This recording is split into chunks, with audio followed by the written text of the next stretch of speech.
Her name is Melanie. She's 10 years old, and she has skin like a princess in a fairy tale, white as snow. She believes that one day, a prince will climb her tower and rescue her. But Melanie doesn't live in a tower. She lives in a cell. And every morning, armed soldiers strap her into a wheelchair, wrists, ankles, and neck, before wheeling her into a classroom. Melanie is a special girl. She loves school, she loves books, and most of all, she loves her teacher, Miss Justineau. But Melanie is also a monster. To the soldiers like Sergeant Parks and the scientists like Dr. Caldwell, she is simply test subject number 1. She is a hungry, infected with the fungus that has destroyed the world, turning humanity into mindless, flesh-eating predators. But unlike the ravenous hordes outside the fence, Melanie can think, she can feel, and she can learn. The fragile routine of the military base shatters when it is overrun by junkers, scavengers from the wasteland, and a tidal wave of hungries. In the chaos of gunfire and screaming, the world Melanie knows burns to the ground. Amidst the slaughter, a small group manages to escape. The cold, brilliant Dr. Caldwell, the hardened Sergeant Parks, a young, terrified private named Gallagher, the compassionate Miss Justineau, and Melanie herself. Melanie is muzzled and handcuffed, a dangerous animal in their midst. Yet, as they flee into the ruined landscape of Great Britain, she becomes their most unlikely protector. She is the only one who can move among the monsters unnoticed. To the hungries, she is invisible. To the humans, she is a ticking time bomb. They trek south towards Beacon, the last stronghold of humanity in London. It is a journey through a graveyard of a civilization. They pass through burned shadows, areas scorched by the military in a desperate, failed attempt to stop the infection. They walk through silent suburbs where nature is reclaiming the concrete. Tension fractures the group. Dr. Caldwell views Melanie not as a child, but as a biological puzzle to be solved. A puzzle she intends to dissect to find a cure. Sergeant Park sees her as a weapon to be pointed or a threat to be put down. Only Miss Justineau sees the little girl inside the monster. She strokes Melanie's hair. She reads to her, and in doing so, she forges a bond that will ultimately decide the fate of the human race.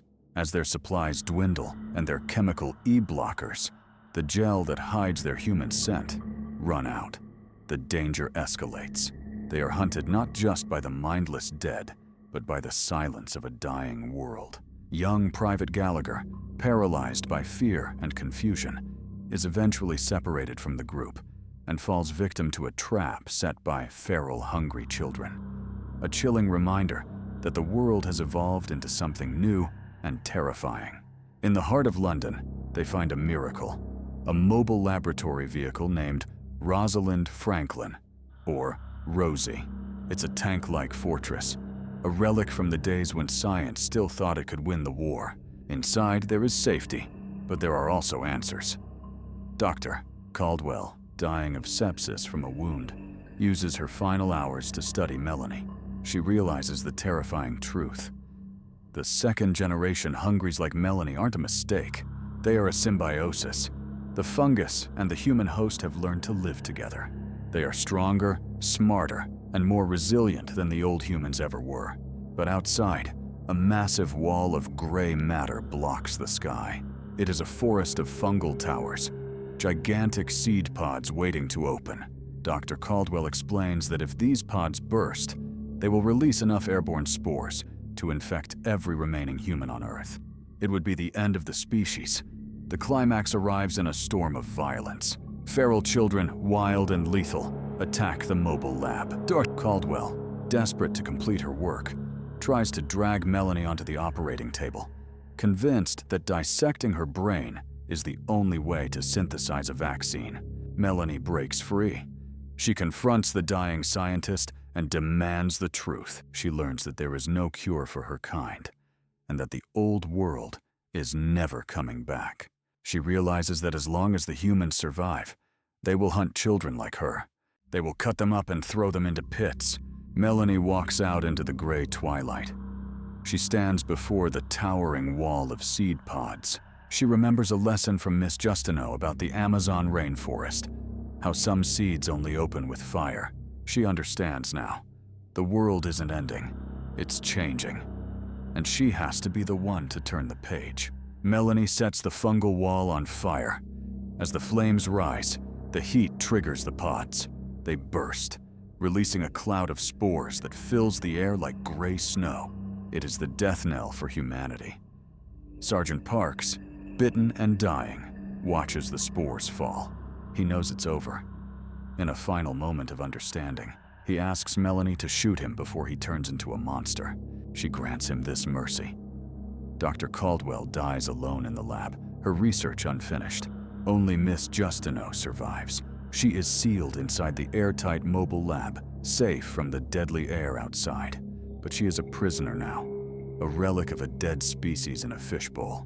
The story closes with a haunting image. Outside the mobile lab, the children of the New World gather. They are the second generation, the smart hungries, the feral kids, the future. They sit cross-legged on the ground, waiting. Inside the airlock, wearing a protective suit, Miss Justineau sits down. She looks out at her class through the glass. Melanie smiles at her, full of love and terrible purpose. "Good morning, Miss Justineau," Melanie says. "Good morning, Melanie," the teacher replies. "Good morning, class." And there, in the ashes of the human world, the lesson begins.